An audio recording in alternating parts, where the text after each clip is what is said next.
오늘은 마태복음 두 번째 시간입니다. 오늘 살펴보고자 하는 것은 하나님의 신실하심입니다. 하나님이 어떻게 세상의 죄인들을 용서해 주시다고 약속하셨고 그 약속을 어떻게 이루어 가셨는지, 하나님이 얼마나 신실하신 분인지를 오늘 마태복음 1장 1절을 통해서 여러분과 함께 생각해 보겠습니다. 마태는 자신이 예수 그리스도에 대해서 쭉 기록하면서 제일 첫 번째 문장을 이렇게 시작합니다. 예수는 아브라함과 다윗의 자손이다. 그리고 한 가지 더 이야기를 해요. 예수는 그리스도다 라고 이야기를 하고 있어요. 이 짧은 문장에 하나님의 신실하심이 다 담겨 있습니다. 마태는 유대인들을 대상으로 해서 예수 그리스도가 누구인지를 기록한 사람이에요. 그래서 아브라함의 이름이 나오고 다윗의 이름이 나온 이유는 마태가 지금 유대인들을 위해서 복음서를 기록했기 때문이라는 것을 우리는 먼저 이해하셔야 됩니다. 왜 아브라함이 중요할까요? 아브라함은 유대인의 이스라엘 민족의 시조예요. 그러니까 첫 번째 조상이에요. 다윗이 왜 유대인들에게 중요할까요? 다윗은 이스라엘 나라의 왕권, 왕통을 확립한 사람이에요. 그러니까 유대인들은요, 아직도 다윗 왕을 존경하고 그리워하고 있습니다. 그 마태가 지금 이야기하려고 하는 건 뭘까요? 예수는 그리스도이신데 아브라함의 자손이고 다윗의 자손입니다. 근데 단순히 예수의 조상이 아브라함이고 예수의 조상이 다윗이라는 이야기를 하려고 하는 게 아니라 하나님이 얼마나 당신들에게 신실한 분인지를 이야기해 주기 위해서 아브라함과 다윗의 이름을 거론하고 있다라는 것이에요. 그것을 오늘 여러분과 함께 살펴보려고 합니다. 첫 번째 마태가 이야기하고자 하는 것은 예수는 그리스도이다라는 거예요. 그 당시 예수라는 이름은요, 여러 사람들이 사용했던 흔한 이름입니다. 그런데 예수 그리스도다, 이 그리스도라는 이름까지 사용할 수 있는 사람은 세상에 한 명밖에 없어요. 한 분밖에 없어요. 그분이 누구냐면 예수님이에요. 그럼 그리스도라는 말의 뜻이 뭘까요? 그리스도, 크리스토스라고 말하는 헬라어는요, 구원자라는 의미가 있는 메시아, 히브리어 메시아를 헬라어로 번역한 것이에요. 이 크리스토스라는 말은 원래 어떻게 사용되었냐면 기름 부음을 받다라는 의미예요.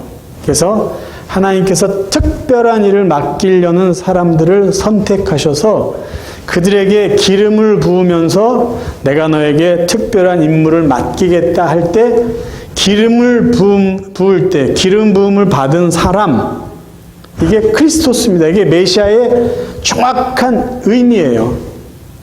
근데 구약 시대에는요, 기름을 부음받는 사람은 3명이었습니다. 첫째는 왕이, 하나님이 세운 어떤 왕을 임명할 때 기름을 부어주셨어요. 두 번째 기름 부음을 받을 수 있는 사람은 제사장입니다. 하나님의 일을 하는 제사장을 세울 때 하나님이 그에게 기름을 부어서 제사장의 일을 맡기죠. 세 번째 사람은 선지자예요.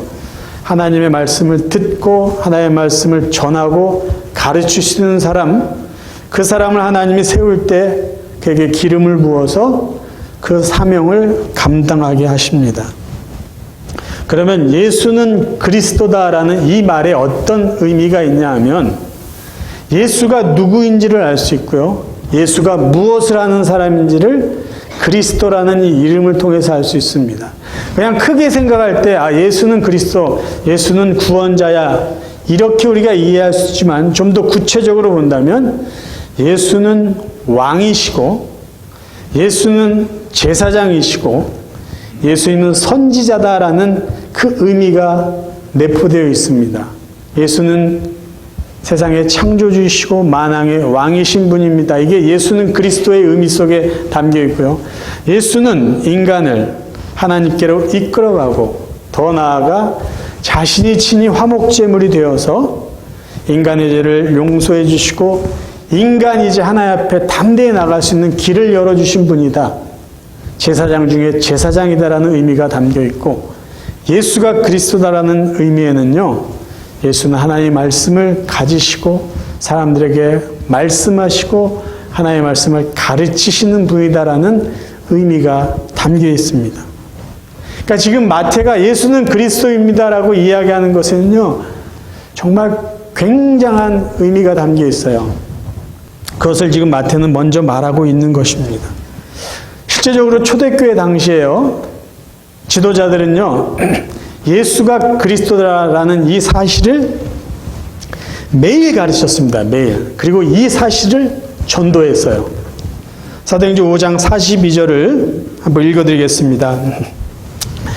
그들이 날마다 성전에 있든지 집에 있든지 예수는 그리스도라고 가르치기와 전도하기를 그치지 아니하느니라.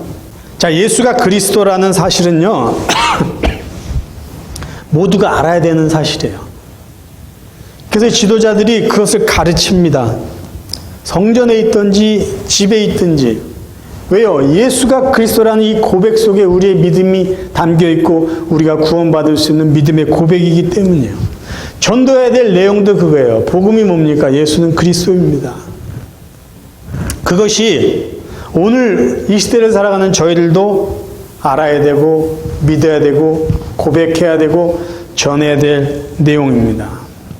마태가 이야기하는 첫 번째가 예수는 그리스도라는 사실이에요. 두 번째는 마태는요, 예수가 아브라함의 후손, 다윗의 후손이라는 이 말을 통해서 예수는 아브라함의 언약을 성취한 자고 다윗의 언약을 성취한 자라는 것을 우리에게 확인시켜주고 있어요.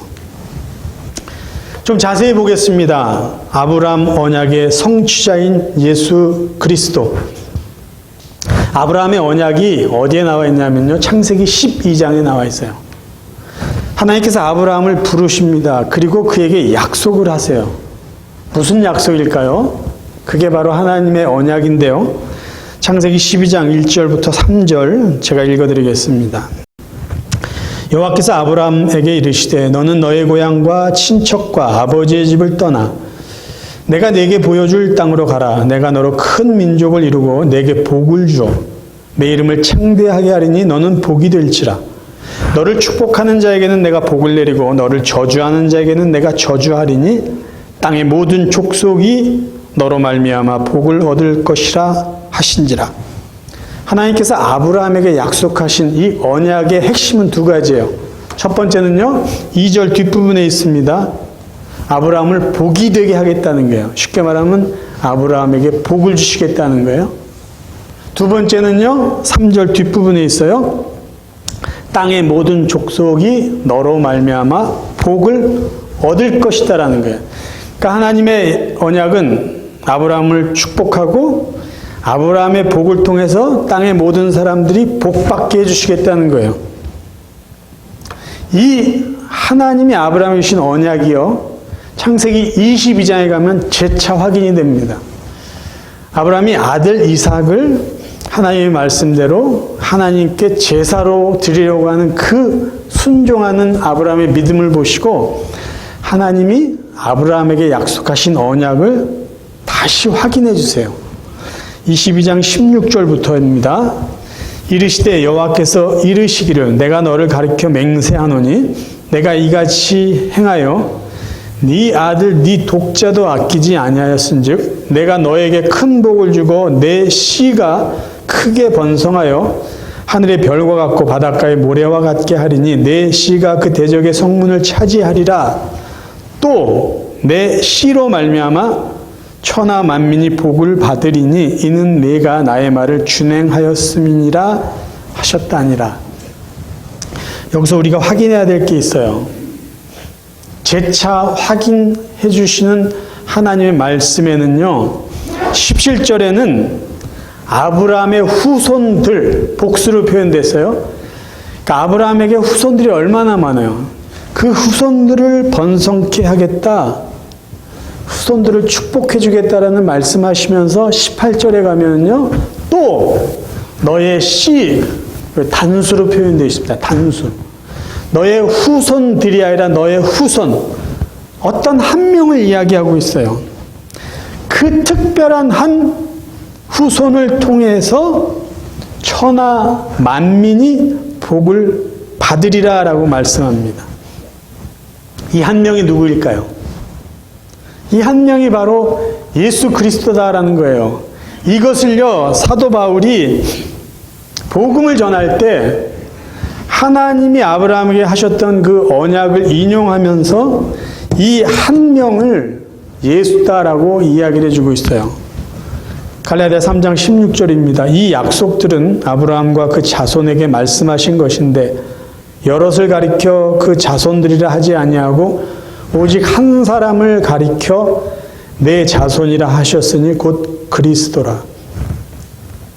복음의 내용들을 바울이 열심히 설명하면서 이 예수 그리스도는 하나님께서 아브라함에게 약속하신 그 한 사람이다. 그 이야기를 해주고 있는 거예요. 갈라디아 3장을 이제 역순으로 보면은요, 바울이 왜 하나님께서 아브라함에게 복을 주셨는지를 설명해 주고 있습니다. 굉장히 중요한 말이니까요, 잘 한번 들어보세요. 갈라디아 3장 8절 9절.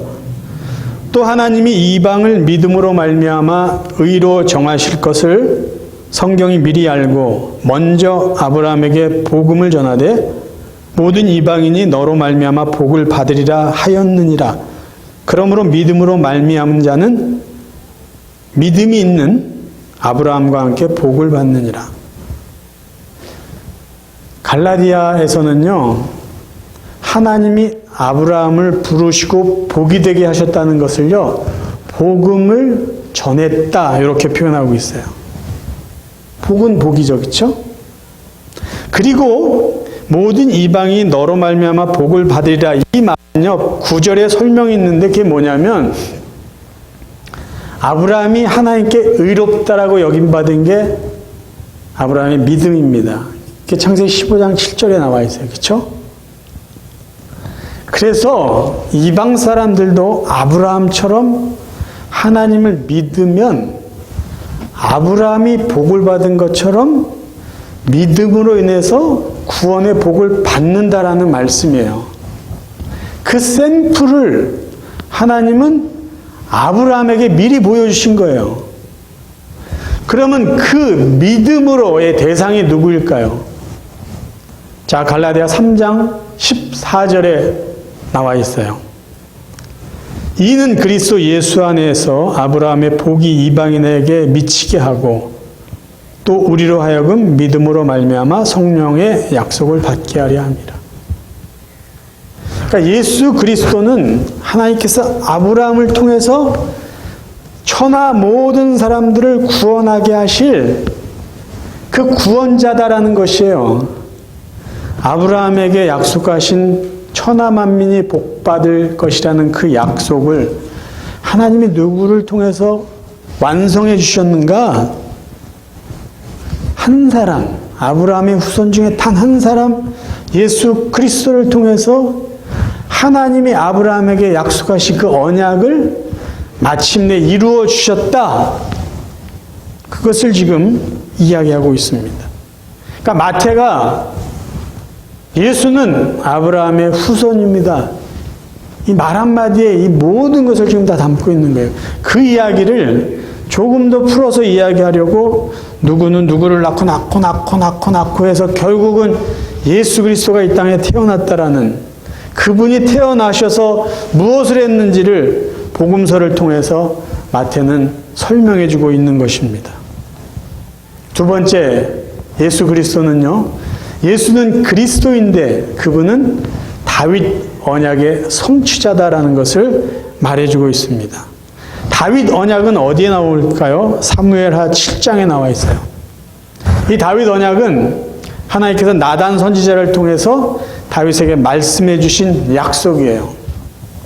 그 내용을 세 구절만 요약해서 읽겠습니다. 사무엘하 7장 12절. 너의 수완이 차서 내 조상들과 함께 누울 때에 내가 네 몸에서 날 내 씨를 내 뒤에 세워 그의 나라를 견고하게 하리라. 그는 내 이름을 위하여 집을 건축할 것이요 나는 그의 나라 왕위를 영원히 견고하게 하리라. 내 집과 내 나라가 내 앞에서 영원히 보존되고 너의 왕위가 영원히 견고하리라. 그 말씀하세요. 그러니까 지금 이 내 아들, 내 씨는 솔로몬을 이야기하지 않습니다. 솔로몬 왕은요, 사실 우상을 섬겨서 그 나라가 분열이 되어 영원히 견고한 나라가 되지 못합니다. 그리고 이스라엘은요, 포로 생활을 해요. 그래서 이거를 우리가 그냥 솔로몬으로 이해하면 이 하나님의 약속은 뭔가 모순이 생깁니다. 그럼 지금 하나님께서 다윗에게 약속하신 내 몸에서 날 씨는 누구일까요? 예수 그리스도예요. 이것을 하나님이요 이사야 선지자를 통해서 한번 중간쯤에 확인을 해주세요. 이사야 9장 6절입니다. 이는 한 아기가 우리에게 낳고 한 아들을 우리에게 주신 바 되었는데 그의 어깨는 정사를 메었고 그의 이름은 기묘자라 모사라 전능하신 하나님이라 영전하신 아버지라 평강의 왕이라 할 것임이라. 우리가 매년 크리스마스 때면 이 한 아기 예수님이야, 이사야를 통해서 예언하신 메시아야, 우리가 다 알고 있어요. 근데 그 아래 구절을 보세요. 그 정사와 평강의 더함이 무궁하며 또 다윗의 왕자와 그의 나라에 군림하여 그 나라를 굳게 세우고 지금 이후로 영원히 정의와 공의로 그것을 보존하실 것이라. 만군의 여호와의 열심히 이를 이루시리라. 자, 한 아기가 이 세상에 태어날 거예요. 하나님이 보내주실 예언자입니다. 그가 누구예요? 무엇을 할 거예요? 다윗의 왕자와 그의 나라를 굳게 세울 사람이에요. 가브리엘 천사가 이제 신약 시대로 넘어오겠습니다. 가브리엘 천사가 마리아를 만나요. 언제 만나냐면 이 처녀의 몸에 아기가 생겼을 때 너무 놀라고 당황스러워하는 그 마리아에게 가브리엘 천사가 나타나서 한 말이 있어요. 누가복음 1장 31절 32절이에요. 보라, 네가 잉태하여 아들을 낳으리니 그 이름을 예수라 하라. 그가 큰 자가 되고 지극히 높으신 이의 아들이라 일컬어질 것이요 주 하나님께서 그 조상 다윗의 왕위를 그에게 주시리니. 천사가 하나님의 뜻을, 계획을 마리아에게 이야기하고 있을 때 뭐라고 이야기했어요? 아들을 낳을 건데 예수라 해. 근데 그 아들이, 그 예수가 누구냐? 무엇을 할 사람이냐? 하나님께서 그 조상 다윗의 왕위를 줄 사람이라는 거예요. 여러분, 마태복음을 이제 우리가 같이 공부해 나갈 텐데요. 마태복음을 보면요, 다른 복음서에 비해서 예수를 다윗의 자손이라고 묘사해 주는 표현이 상대적으로 많이 나와요. 다윗의 자손 예수여. 그러니까 예수를 그냥 안 부르고 다윗의 자손이라고 묘사해 줘요. 여러 구절이 있는데 제가 세 구절만 여러분과 함께 나누겠습니다. 예수님이 많은 병자를 고쳐주실 때 사람들이 놀라면서 했던 말이 이거예요. 마태복음 12장 23절 무리가 다 놀라 이르되 이는 다윗의 자손이 아니냐.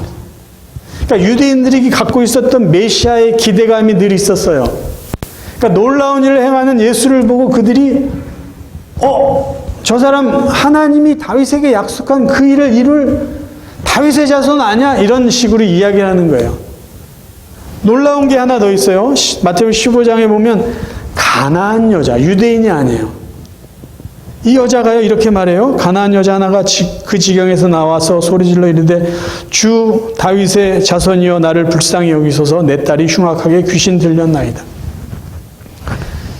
그러니까 유대인들과 같이 지냈던 이방 사람들도 대단한 어떤 사람이 나타나면 그 사람은 다윗의 자손일 거야라는 그 정도로 알고 있었다는 거예요.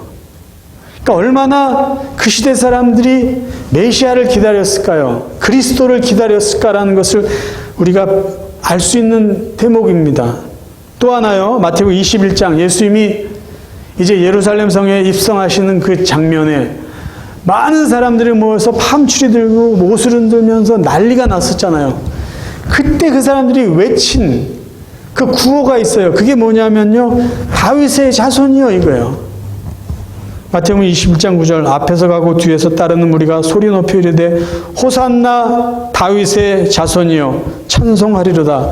주의 이름으로 오시는 이여 가장 높은 곳에서 호산나 하더라.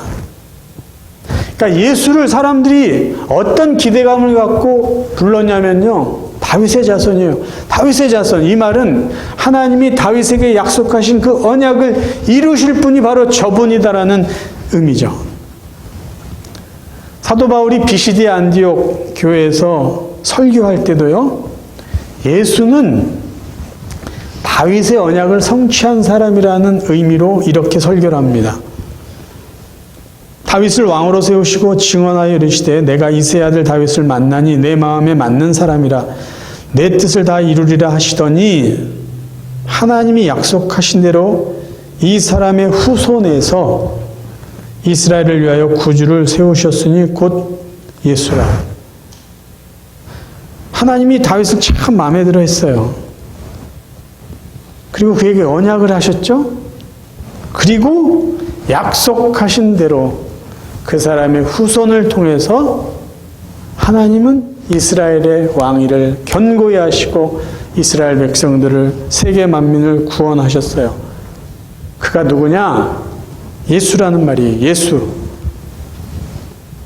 그래서 마태가 이 한 문장 안에 얼마나 깊이 있는 그 의미를 담고 있는지 우리가 기억하셔야 된다는 거예요. 예수는 그리스도이세요. 근데 그분이 하나님이 아브라함과 세운 언약을 성취하신 분이고 다윗에게 약속하신 그 언약을 성취한 분입니다. 그래서 이야기해 주고 있어요. 그 내용을 다 풀어놓은 것이 마태복음이라는 겁니다. 자, 이제 말씀을 정리할게요. 하나님은 예수 그리스도, 하나님의 아들을 통해서 그 모든 약속들을 다 이루어 주셨어요. 정말 하나님은 너무나 신실하신 분이에요.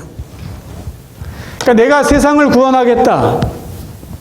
그 약속을 아브라함에게도 잠깐 하시고 다윗에게도 잠깐 하셨어요. 그리고 곳곳에서 하나님 선지자를 통해서 다시 한번 확인해 주셨어요. 그 약속들을 어떻게 성취하셨냐? 아들을 이 세상에 인간으로 보내시고 십자가에 죽게 하시고 부활하게 하시고 승천하게 하심으로 그 약속을 이루어 주시고 이제 다시 이 땅에 보내주심으로 하나님이 이루시고자 하는 새하늘과 새 땅을 이루어 가실 것이에요. 마태복음에서 우리가 기억해야 될, 특별히 1장에서 기억해야 될 중요한 사실, 하나님의 약속을 지켜주시는 성실한 분이라는 거예요. 성실한 분. 성경에 하나님이 하나님 스스로를 이렇게 말씀해 주고 있어요. 민수기 23장 19절. 하나님은 사람이 아니시니 거짓말을 하지 않으시고 인생이 아니시니 후회가 없으시도다. 어찌 그 말씀하신 바를 행하지 않으시며 하신 말씀을 실행하지 않으시랴. 어찌 보면 하나님 편에서는 당연한 거예요. 사람이 아니니까 거짓말 하나님은 안 하세요. 사람이 아니니까 약속 안 지키는 일 절대 없다라는 거예요. 여러분, 성경을요, 구약과 신약을 약속과 성취라는 이 관점으로만 본다면요, 구약은 약속하신 말씀이고요, 신약은 그 약속이 성취된 말씀이에요. 약속과 성취라는 그 렌즈로만 보면은요, 구약은 약속, 신약은 성취예요. 누구에 대한 약속, 누구에 대한 성취일까요? 구원자 예수 그리스도에 대한 약속이 구약에 나와 있다면 신약은 그 약속된 예수 그리스도가 이 땅에 오신 그 이야기를 해주고 있다는 것이죠. 학자들의 말을 좀 인용해 볼게요. 플로이드 해밀턴이라는 학자는요, 기독교 신앙의 기초라는 자기 책에서 구약 성서 안에는 예수님에 대한 예언이 332개가 있는데 그것이 신약 성경 안에 다 성취되었다라고 말합니다. 페인이라는 학자는 예수님에 대한 구약의 예언이 191개가 있는데 다 성취되었다라고 이야기를 해주고 있어요. 그러니까 학자마다 자기가 연구하고 그것을 근거로 하는 구절을 제시할 때 숫자적으로 차이가 있을 거예요. 근데 중요한 것은 그 약속하신 예언은 예수님을 통해서 이루어졌다라는 거죠. 그러니까 하나님이 약속하신 것을 그대로 지키신 성실하신 분이라는 거예요. 근데 제가 성경을 읽을 때나 책을 읽을 때나 이렇게 말씀을 묵상할 때 참 하나님과 어울리지 않는 수식어가 있다라고 생각하는 것 중에 하나가 뭐냐면 성실하신이라는 이 단어예요. 하나님은 성실하십니다. 주는 성실하십니다. 주의 성실하심이 이렇게 임했습니다. 시편에 보면 그런 표현이 많아요. 근데 여러분 생각해 보세요. 누군가가 성실하다라고 이런 표현을 할 때는요, 그 단어가 어떤 상황에 적절한 표현이냐면요, 지위가 좀 낮은 사람이 지위가 높은 사람에게 성실하게 했다라는 것을 표현할 때 그 단어는 적절해요. 지위가 높은 사람이 지위가 낮은 사람에게 참 성실하시네요. 그 표현은 어울리지 않는 표현이에요. 근데 성경은 하나님은 성실하다라고 이야기를 해요. 아니, 그 만왕의 왕이신 하나님이 이 미약한 인간에게 성실하시다. 이게 적절한 표현일까? 저는 아니라고 생각을 해요. 근데 왜 성경에는 하나님은 성실하다라고 그렇게 말씀하실까요? 하나님이 성실하신 그 이유는요, 사람에게 약속한 거기 때문에 사람에게 잘 보이려고 성실하신 것이 아니라 하나님보다 높은 분이 없기 때문에 하나님은 하나님 자신에게 약속을 하고 그 약속을 성실하게 지키시는 분이기 때문에 성실하신 거예요. 하나님이 인간에게 잘 보일 이유가 뭐가 있어요? 하나님이 인간을 사랑하신데 인간에게 약속해서 그 약속을 지키는 분이 아니라 인간은 사랑하신 하나님이 인간을 위해서 내가 무엇을 하겠다라고 약속을 누구에게 하냐면 자신에게 약속을 하는 거예요. 그리고 자신에게 성실하신 분이 하나님이신 거예요. 그래서 변함없이 하나님은 성실하신 분이에요. 그분 자신에게 성실하시고 그 성실함에 대한 혜택은, 은혜는 우리 인간들이 받는 것이죠. 성실하신 하나님이에요. 우리에게 성실하시고 본인에게 성실하세요.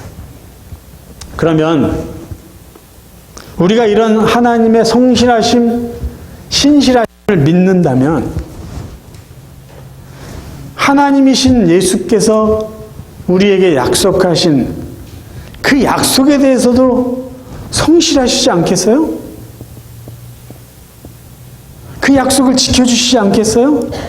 많은 약속들이 있어요. 근데 예수님이 직접 이렇게 약속하신 것이 있어요. 볼지어다 내가 세상 끝날까지 너희와 항상 함께 있으리라. 이 약속에 성실하시지 않겠어요? 예수님이 제자들에게도 이렇게 말했어요. 내가 너희를 고아와 같이 버려두지 아니하고 너희에게로 오리라. 고아, 이 표현은 부모, 자녀의 관계에서 나오는 표현이에요. 예수님이 하늘나라 올라가시기 전에 이 약속을 하셨어요. 너희를 고아와 같이 버려두지 않을 거야. 성령을 보내줄 거고 그래서 너희와 함께 할 거고 내가 마지막 때에 다시 올 거야. 이 약속에도 성실하시지 않겠냐는 거예요. 우리가 하나님이 느껴지지 않을 때가 있지만 하나님은 약속에 성실하세요. 왜? 당신 자신에게 약속한 것 때문에 성실하실 수밖에 없어요. 내가 너희와 함께 하겠다. 내가 너희를 내버려 두지 않고 너에게 다시 오겠다. 이 약속을 하나님은 정확하게 지키고 계신 분이라는 거예요. 여러분, 하나님을 더욱더 신뢰하세요. 하나님을 더욱더 믿고 의지하세요.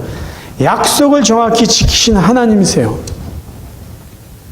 하나님은 저와 여러분을 사랑하십니다.